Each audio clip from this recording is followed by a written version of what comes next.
जय श्री राम, हर हर महादेव। साथियों, मैं दीपक, आप देख रहे हैं प्रदेश भूमि पल पल की अपडेट। साथियों, इस वक्त हम लोग पहुंचे कोट कंडोली मंदिर, प्राचीन मंदिर। हमारे साथ मौजूद पंडित जी और कुछ संस्था के और साथ में वेलफेयर कमेटी के प्रेसिडेंट ओमकार शर्मा जी।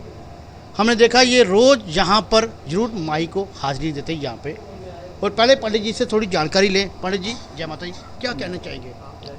कहना क्या है कि ये प्राचीन सिद्धपीठ पहला दर्शन माँ कोल कंडोली का पहला दर्शन यही है, जहाँ पे माता जी 5 साल की कन्या प्रकट हुई थी, 12 साल तपस्या की थी, चांदी का कोल प्रकट करके 33 करोड़ देवताओं को भोजन करवाया था। उसी तरह ही जहाँ पे 10 दिन का मेला चलता है नवरात्रों को, अस्सू और चैत के नवरात्रों में हर त्यौहार में जब भंडारा किया जाता है। जैसे अभी पहले नवरात्रों को विश्व स्वास्थ्य कल्याण हेतु चंडी पाठ शुरू हुआ था, और 7वीं, 8वीं, 9वीं और 10वीं को पहले हवन, कन्या पूजन और माँ का भंडारा। कहने का तथ्य यही है कि माँ शक्ति महामाया किस लिए प्रकट हुई थी। 13 साल की कन्या को नानी दादी बनने से उसे बचाना था।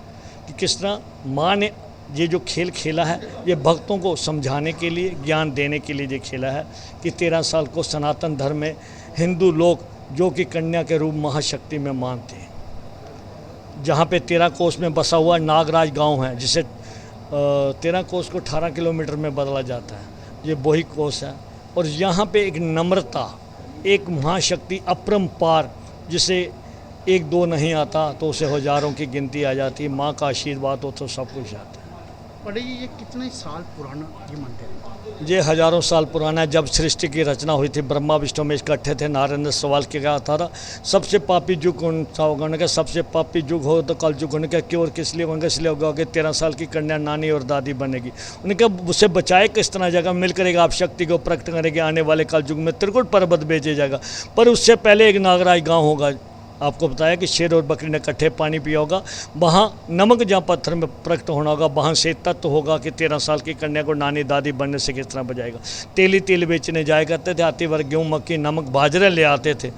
पहले जहाँ पे कहते थे पड़ाव, अभी कहते हैं धर्मशाला। रात को शट्टें उतारी घोड़ों से, सुबह उठाने लगे, उसमें से 5 साल की कन्या प्रकट हुई। उन्होंने कहा भक्तों जाओ, आपकी मनोकामना पूरी होगी। उन्होंने कहा देवी जी, तो हमने सामान अपना सिर्फ व्यापारियों से किराया लेके अपने बच्चों का पालन पोषण करना है। बड़ी धन्यवाद। साथियों, ये थे पंडित जी, इन्होंने काफ़ी विस्तार से समझाया। हमने सभी से बातचीत की, तो आइए पंडित जी कुछ और भी कहना चाहेंगे। जैसे जहाँ पे कोई भी बड़ी से बड़ी बीमारी हो, फिंसी, फोड़ा, पाका, त्राका, ददरी, मोकस्यम, चंबल, फोला फोल, तिलमा, कर्क, सैंत, बाजरा, थथियाना, सोच, वो ठीक हो सकती है। उसकी नकल है सोना, चांदी, काली मिर्ची। चाहे काल सर्प योग हो, विधि योग हो, काल सर्प योग हो, कोई भी कष्टों का निवारण हो, उसका निवारण करने के लिए महाशक्ति है, जिसे ब्रह्मा विष्णु महेश ने भी सिर झुकाया है। जब द्वापर युग में जब भवन बन रहा था, 6 महीने की एक रात हुई थी। उस रात में एक छाता बना था, छाते के बीच में 33 करोड़ देवताओं ने बना के भीम को प्यास लगी थी। भीम ने कहा था मुझे माता पानी की प्यास लगी। बेटा पानी जहाँ व्यवस्था नहीं है, चांदी का कोल प्रकट किया। वहाँ पे माता जी 5 साल की कन्या प्रकट हुई। वहाँ पे प्रकट जब वहाँ हुई थी तो वहाँ आगे गए, चांदी का कोल प्रकट किया। वहाँ आप शंभु गंडेश्वरी ज्योतिर्लिंग प्रकट हुए।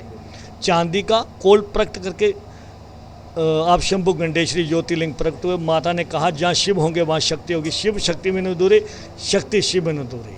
वहाँ माता जी का मोटा बना था।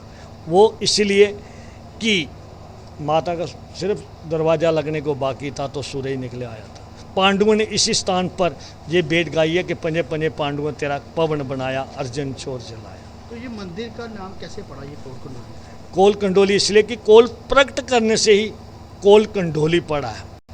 माँ वैष्णो जी का ये पहला स्थान है। आगे जाके माँ 3 रूप में हो गई है भवन में जाके। मगर कहते हैं जय माता कोल कंडोली ये पवना पोली है, गुड़ा नहीं मिठी ये, लूना नहीं लून की है, माय नहीं काली है, कपाव ने चीटी है, जय माँ पवना पोली है। कहते हैं जे कंचन सा तन भी एक दिन ठुकराएगा, माँ का सिमरन कर ले माँ के लाल, जो 84 लाख गेड़ो जूनी से बचाएगा। हे त्रिलोकी की जटा में बसने वाली माँ, मेरा शत शत है प्रणाम। मोक्षी ममृता तब प्राप्त होती है जो हरदम जपता है तेरा नाम। कहंदा रो रो के मानू सनाई या जिन्हें पाई है जद कटेगी। कहंदा रो रो के मानू सुनाई आ, जिन्हें पाई ओ कटेगी, जद कोजल कूक सुनाएगी मानू तरेली आएगी। कहते भेज रहे हैं स्नेह निमंत्रण है प्रियवर तुम्हें बुलाने को, हे मानव के राजहंस कहीं भूल न जाना माँ के भंडारे पर आने में।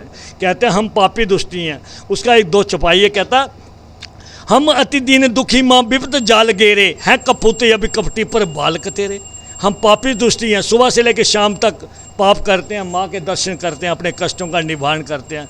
फिर क्या कहता है माफ़ी मांगते हुए कहता है निज स्वभाव पर बस जननी दया दृष्टि कीजिए करुणा कर करुणा माँ चरण शरण दीजिए। जो देखने वाले भक्त हैं मैं उन्हें यही कहूँगा कि सारे जोशियों ने कहा था कि 4 स्टेटों में खतरा है, मगर ये ना बता सके कौन सी स्टेट में सबसे ज़्यादा खतरा जम्मू कश्मीर का।